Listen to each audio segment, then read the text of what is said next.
Fala pessoal, meu nome é Henrique, eu sou Head de Aceleração da Cotidiano Aceleradora e estou aqui para falar hoje para vocês sobre métricas, KPIs. O que não é medido não é gerenciável. Então, quando você está dirigindo seu carro, você tem um painel parecido com esse. Então, você tem velocidade, você tem como é que está o teu nível de combustível, temperatura, você tem o odômetro do seu carro. Esses indicadores são importantes para você? E se por acaso você não soubesse a velocidade que você está em determinado momento? O que poderia acontecer? Tu estaria exposto a algum risco? E se por acaso o teu painel tivesse assim? Ou seja, completamente apagado, você não tivesse nenhum indicador. Quais seriam os riscos que você estaria exposto dirigindo um carro com esses indicadores, ou seja, nenhum? Imagino que sejam diversos riscos. Colocar pessoas em perigo de vida, né, do menor tomar uma multa, ficar sem combustível no meio do caminho.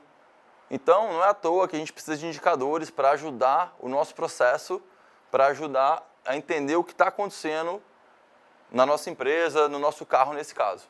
E um outro cenário também, que não é tão incomum, é esse.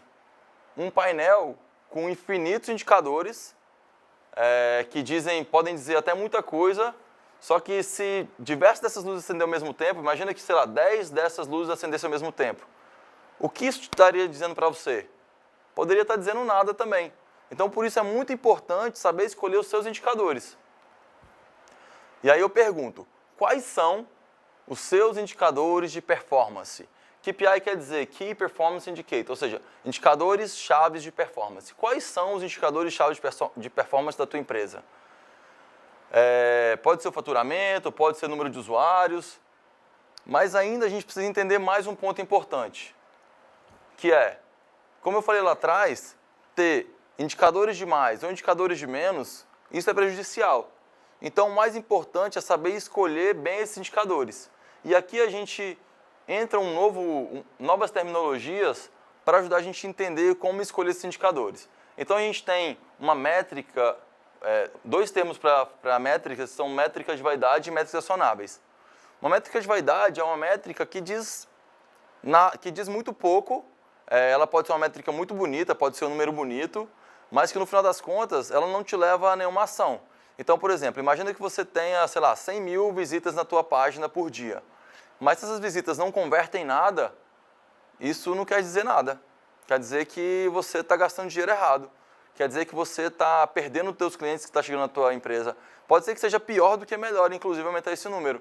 Porque pode ter mais pessoas tendo uma péssima experiência dentro da tua ferramenta, dentro do teu site. E essa pessoa pode ser um detrator da tua marca. Então, provavelmente, uma métrica acionável dentro desse contexto seria a taxa de conversão. De pessoas que chegam no teu site e passam a conhecer o teu produto e passam a ser o teu cliente. De preferência, pagando por esse serviço que você está prestando para ele. Beleza? Então, a métrica acionável é uma métrica que te leva à ação. Então, nesse caso, se essa taxa diminui, se essa taxa aumenta, vai te trazer uma reflexão de entender o que aconteceu. Então, se de uma hora para outra você passa a ter metade da performance de conversão em clientes pagantes, por exemplo, dentro do teu site, você vai investigar o que está acontecendo, se mudou o mercado, se tem algum bug na ferramenta que você não percebeu e está tirando o teu cliente. Então, esse cara vai te dizer muito sobre o teu business. Beleza? Então, por isso, a gente destaca muito essas questões. Uma métrica de vaidade muito comum é o número de downloads de um aplicativo, por exemplo. Então, imagina que você está tendo, sei lá, 10 mil downloads por dia no seu aplicativo. Só que a taxa de desinstalação, ou seja, o churn de instalação desse aplicativo está em 90%, 95%. Você está tendo também uma taxa terrível. Ou seja, não quer dizer nada o número de aplicativos instalados. Então, por isso é muito importante a gente entender a diferença entre essas métricas.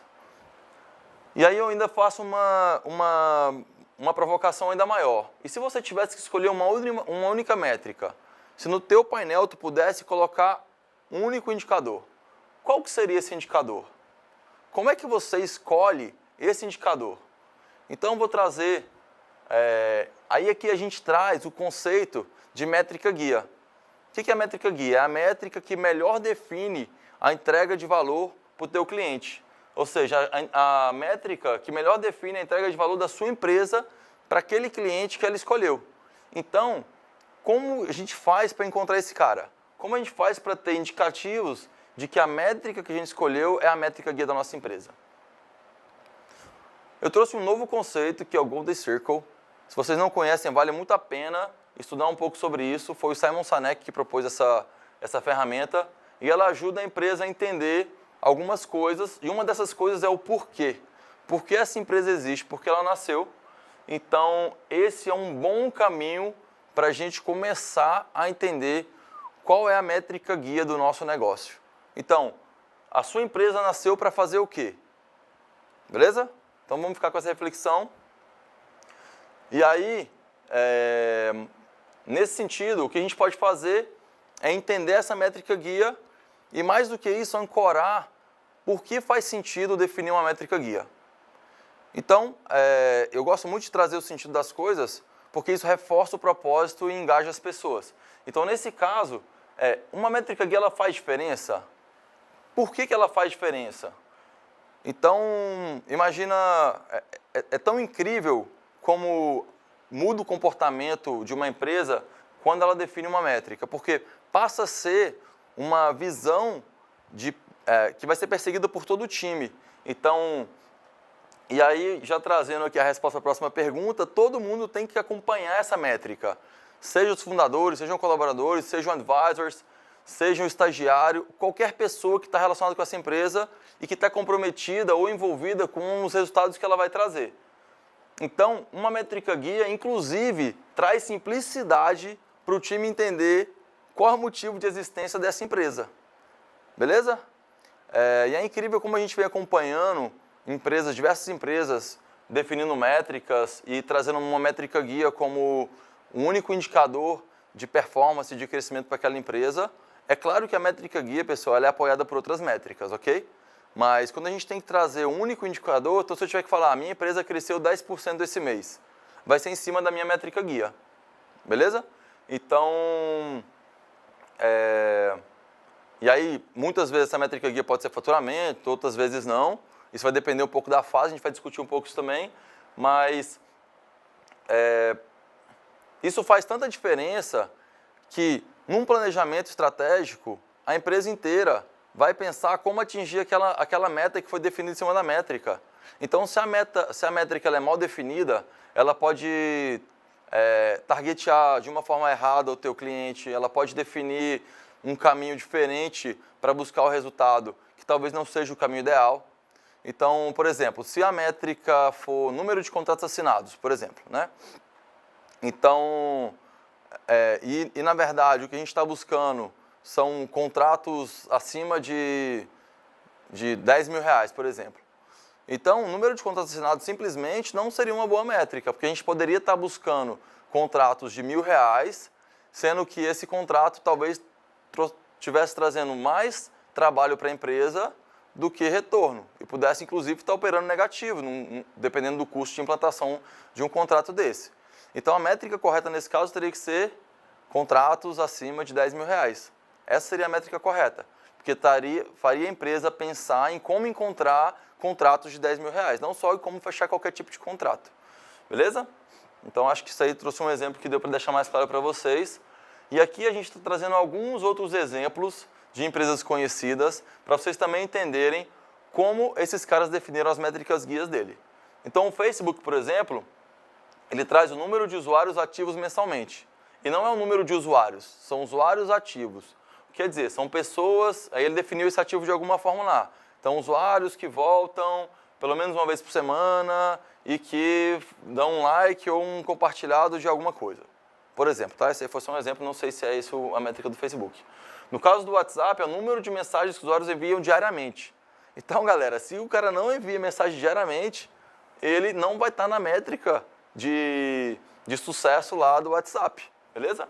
E o Airbnb, número de diárias reservadas. Então, isso dá para entender muito bem como esses caras, o que eles estão buscando. Esse cara está buscando gente que vai conversar todo dia, todo dia, todo dia. Esse cara está buscando gente que vai interagir, que vai acessar, que vai ter permanência, que vai estar voltando dentro da ferramenta. O Airbnb quer pessoas que façam reserva. Então, quanto mais crescerem as reservas, mais esse cara vai estar feliz. e o time dele vai estar feliz, as metas dele vão estar sendo atingidas. Então, todas as ações desse cara vão estar em volta de gerar novas reservas de diária, beleza? E aí eu pergunto para você, qual é a sua métrica guia para esse momento da sua empresa? E o para esse momento, pessoal, não é à toa, é uma provocação, porque dependendo da fase que está o seu negócio, a tua métrica pode mudar. Então, se você está em descoberta, na fase de descoberta, você vai ter algumas métricas. Se você está em fase de validação, a gente segue muito o modelo Steve Blank, tá? Então, descoberta, validação, growth e eficiência. Então, se você está em validação, possivelmente você vai estar entendendo melhor o teu business e vai conseguir pensar melhor a tua métrica. Se você vai para growth, provavelmente nessa hora vai fazer mais sentido falar em métrica, o faturamento, por exemplo, como uma métrica guia do teu business. Então, é muito importante que você faça reflexão, entenda o momento da tua empresa, para assim você conseguir definir bem qual é a métrica guia da tua empresa. E faça isso com carinho, reflita, revise a métrica e a meta de vez em quando, porque pode ser que aquela meta ela já não faça mais sentido quando a tua empresa evoluir ou quando você tiver mais entendimento sobre o teu negócio, o teu mercado. Então era isso que eu tinha para dizer para vocês. Espero que esse conteúdo agregue muito e economize muito tempo do business, da vida de vocês, de verdade. Aqui está meu contato, se precisarem tirar mais dúvidas sobre isso, estou à disposição. Muito obrigado. Valeu.